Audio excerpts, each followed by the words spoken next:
A tercera divisió, el Balaguer jugarà demà al camp del Vilanova en una jornada intersetmanal. Després de perdre aquest diumenge amb el Cornellà, els balaguerins hauran de fer els deures a casa del cuer de la categoria. Jordi Cortés és conscient que aquest pot ser un partit trampa, però assegura que si l'equip juga com diumenge, els 3 punts viatjaran a la capital de la Noguera.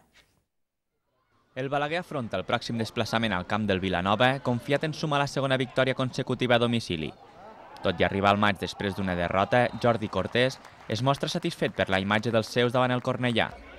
Més enllà del resultat final, diumenge els balaguerins van completar una gran actuació i aquesta és, segons el tècnic, la referència per ser un equip competitiu. O sigui, hi ha vegades que pots fins i tot empatar i fer un partit dolent, i com el dia de Vic, que vam fer un partit bastant dolent i vam estar molt a prop d'empatar, i aquest dia els jugadors ens vam anar molt contents i el cos tècnic també, perquè la sensació va ser molt positiva i el jugador s'ha de quedar amb això, s'ha de quedar amb aquesta sensació.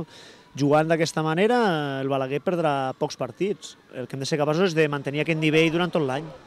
Com va passar fa 2 setmanes, després de perdre a casa, l'equip està obligat a fer els deures lluny del municipal. El Vilanova és l'últim a la taula i després de 8 jornades encara no coneix el sabor de la victòria.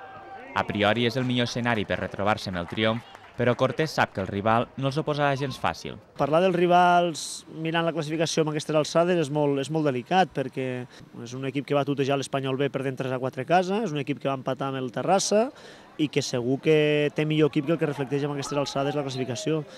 El partit es juga aquest dimecres a partir de les 6 de la tarda a Vilanova i la Geltrú.